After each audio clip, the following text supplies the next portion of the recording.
Se dice que es una operación sencilla, queremos saber más de este procedimiento. Estamos con Guillermo Lobo y con el doctor Conrado Stoll. ¿Qué tal? ¿Cómo les va? Buenos días. Hola, ¿qué tal? Buen día. La idea, Guillermo, es justamente hablar, ¿no?, de esta intervención. Todo el mundo dice que es muy sencilla, qué riesgos tiene, qué secuelas puede quedar.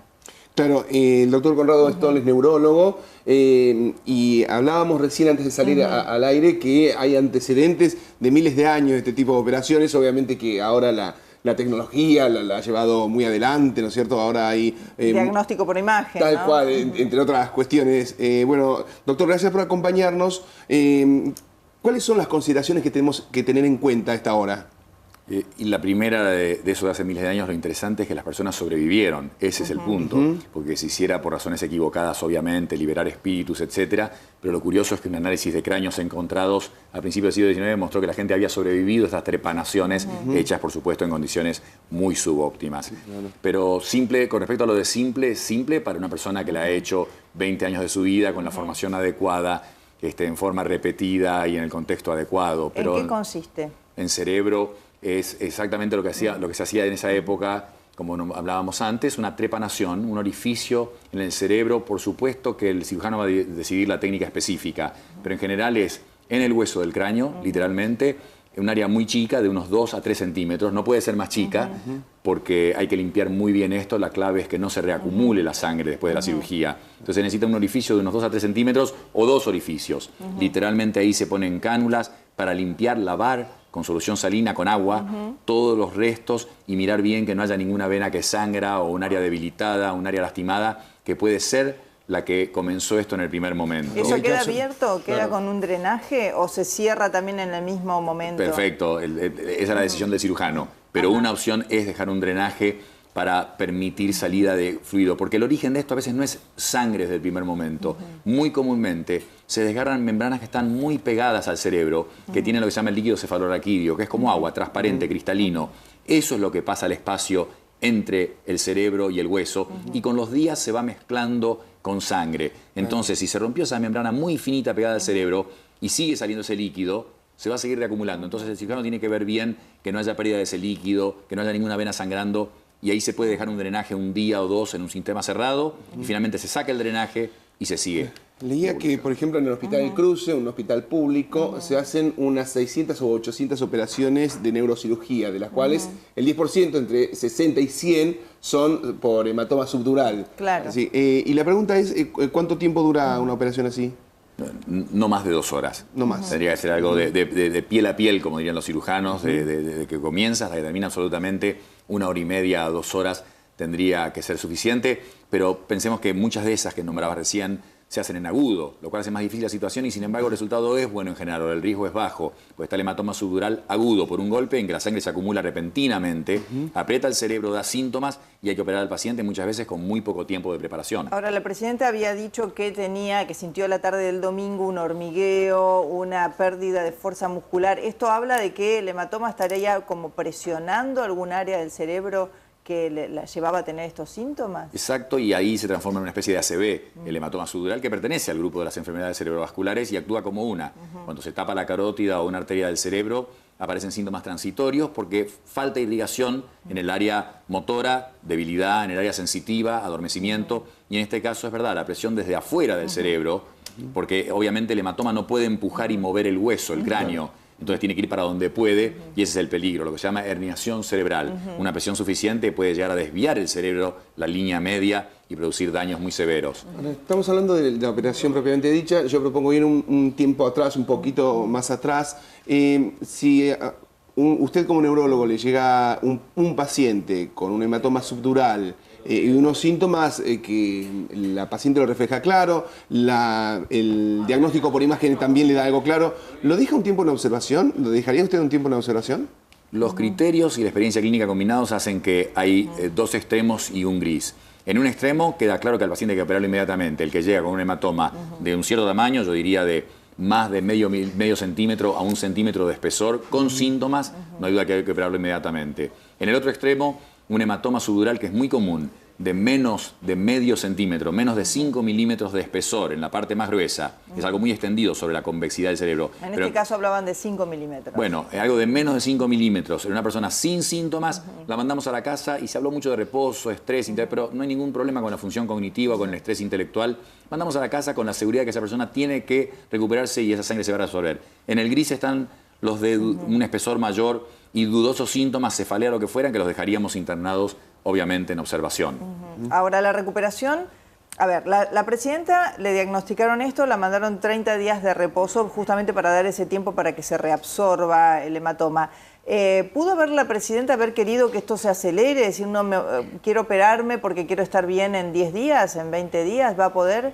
¿Acelera, quiero decir, mejora la condición del paciente el hecho de drenar el líquido? Si bien hay una tendencia en la medicina actual que es a discutir más con los pacientes lo que se haga con el paciente, también al mismo tiempo está el doble estándar y hay decisiones que son médicas y uno no puede operar a alguien en una forma preventiva porque hay datos que muestran que por supuesto es mejor no tocar ciertas cosas. Una columna puede doler mucho, puede haber un disco, mejor no operar. La carótida puede estar tapada 80%, si no ha dado síntomas, no hay que limpiarla, no hay que abrirla. En este caso, estos hematomas puede ser mucho más la complicación de tocarlo que no tocarlo si no ha dado síntomas y es pequeño. O sea que no quiero creer que haya habido un doble estándar o que la presión por la persona haya influido en la decisión. Bueno, la operación dura 2 horas. ¿Luego qué? ¿Cuáles son los pasos y cuál es la función de un neurólogo? Ahora sí, el reposo es importante. De nuevo, lo que va a incidir en la reacumulación es la biología de la persona, cuál fue la causa por la que tuvo un hematoma, porque muchas personas de su edad o mayores incluso tienen muchos golpes muy fuertes sin la acumulación o la formación de un hematoma.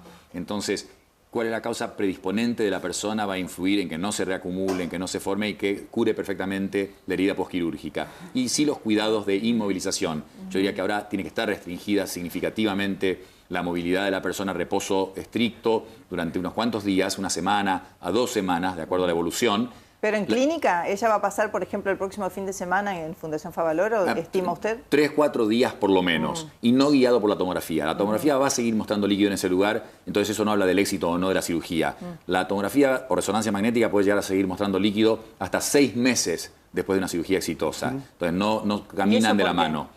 Porque hay fenómenos de inflamación y lo que se llama exudación y líquido normal postquirúrgico que se va a acumular y también las imágenes no son perfectas, dan lo que se llama artificios, que es que muestran muchas veces más. Pasa cuando se opera también un cuello, la columna cervical, uno sigue viendo el disco después de la cirugía, lo cual uno dice cómo puede ser, lo acabo de sacar, pero son artificios de las imágenes. Y luego, si hubo un cerebro que estuvo presionado, estamos hablando de un paciente que tuvo un hematoma, ¿cuánto demora ese cerebro en volver a tomar un contacto normal con la meninges o con el cráneo, ¿no? Por eso se dice que el tiempo es cerebro en neurología, porque por supuesto que es como un torniquete. Si yo he tenido apretado un lugar del cuerpo, un brazo de un torniquete, 1 hora y me lo sacan, me dolerá y se pasa inmediatamente. Si ha sido 2 días, puedo tener un problema serio.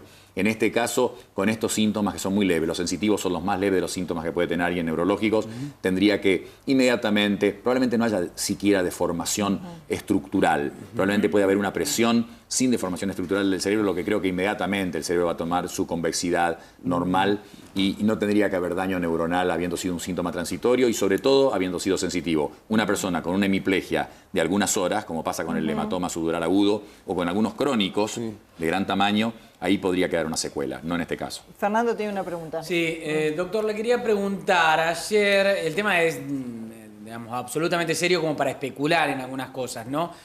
Por eso le pregunto, ayer se hablaba de 20 días de recuperación, hubo algunas versiones que hablaban incluso de hasta una posibilidad de 3 meses de recuperación también. ¿De qué depende? ¿Depende del paciente? ¿Depende de cómo salió la operación? ¿Depende de lo que se encuentran los cirujanos cuando intervienen? ¿De qué depende si es 20, es 3 meses? Por supuesto que van a tener tantas respuestas como días tiene el año, porque realmente no hay una respuesta objetiva y concreta. Pero depende, hay factores, hay variables que predicen la recuperación y son la persona, la habilidad de los cirujanos del equipo quirúrgico, uno asume la mejor obviamente que estará en sus manos ahora, y también la experiencia del lugar en hacer esas cirugías. Esos son los factores que se han publicado que tienen que ver con la recuperación de una persona a posteriori. Usualmente con esto, que de nuevo es algo muy conocido por los médicos porque es algo muy común, no tendría que llevar más tiempo de 2 o 3 días internada la persona, asumiendo que no hay complicaciones, no más de 1 o 2 semanas inmovilizada con un reposo bastante estricto, progresión en la vuelta a las actividades de la vida diaria y entre 4 a 6 semanas una persona podría volver, aún con un trabajo de alta demanda, a su trabajo habitual. Otra pregunta es, escuché hablar a neurocirujanos y neurólogos de un reposo armado. Significa que tiene que haber un equipo muy cerca durante esos 4 o 6 semanas. Luego que se va de la clínica y va a su casa, un paciente necesita tener un seguimiento. En este caso estamos hablando de una personalidad. ¿Es posible llevar aparatología al lugar del paciente o es el paciente... Estamos hablando de una investidura importante. ¿O es el paciente quien debe trasladarse al lugar? Es un punto, antes lo decías, Guillermo, ¿quién sigue a la paciente? Esto es un seguimiento clínico, fundamentalmente. Ya dije que las fotos nos van a ayudar mucho, así que la tecnología, que sería difícil de trasladar, hay ambulancias. En Europa se usan hoy en día con tomógrafos en la ambulancia. Pero en este caso, no. Yo diría que la evolución, el control clínico y lo más importante es el paciente y su entorno. El paciente y el entorno se tienen que dar cuenta si pasa algo atípico, como síntomas como los que se notaron ayer o lo que describieron ayer. No hace falta, tiene que tener un control, la visitarán médicos, no tengo duda, y especialmente en su caso, pero no es que haga falta algo muy especial o diferente de un posoperatorio de rutina. Pensemos que después de una cirugía mayor como la de bypass coronario, no es que a la persona las estén viendo todo el tiempo, la recuperación tiene que ser buena. ¿Podría viajar en avión, por ejemplo, después de una cantidad de días y de los primeros controles y demás? Digo, por el Calafate, ¿no? Que está su casa allá, es un lugar de descanso para la presidenta. Después de relativamente poco tiempo, definitivamente sí. La razón sería más estratégica, es si hay una complicación, Claro. ¿tengo los recursos en ese lugar? Bueno, si en ese lugar los tuvieran, no habría problema. Pero el avión en sí, que siempre se pregunta, Sí. no hay problemas para trasladar, yo diría, ningún enfermo. El avión puede causar enfermedades, habla de la trombosis venosa, el síndrome de clase económica, etcétera. Eso puede pasar porque están presurizados a 2.000 metros de altura, más o menos todas las cabinas. Los más nuevos a 1.000 metros. Y eso produce deshidratación, insomnio, etcétera. Pero no ningún problema que pueda tener relación con esta cirugía o con un problema neurológico. En los Estados Unidos, cuando un presidente requiere una atención médica, hay un centro listo que es el Bethesda. Y hemos visto que aquí la historia clínica ha ido yendo por distintos hospitales. ¿Qué es de buena práctica? ¿Qué es lo deseable? ¿Ir a una institución siempre con un mismo equipo médico que conozca al paciente o la opción que estamos viendo ahora? Esto no va a ser nuestra opinión, esto está publicado y no lo hacen ellos por gusto. Definitivamente la rutina, y el famoso cardiocirujano de Houston, Denton Cooley, decía... yo hago siempre lo mismo, por eso no me equivoco, etcétera. Un cirujano argentino también decía lo mismo. Entonces, hay que ser algo consistente en el mismo hospital, con los mismos médicos, y eso es lo que pasa con los pacientes de Estados Unidos, por supuesto, cualquiera fuera la especialidad. Si el mejor especialista del problema que tuviera en ese momento el presidente de turno estuviera en otro hospital, se lo traslada, como pasó con el presidente Reagan, en el caso de Clinton también hubo una consulta, pero que sea siempre en el mismo lugar. Eso está publicado, que reduce el número de complicaciones. Está bien. Doctor Stoll, muchísimas gracias. Gracias a ustedes. Por su participación. Gracias, Guille. Te seguís quedando con nosotros. ¿Cómo no? Vamos a Fundación Favaloro con Gonzalo Asís. Gonzalo.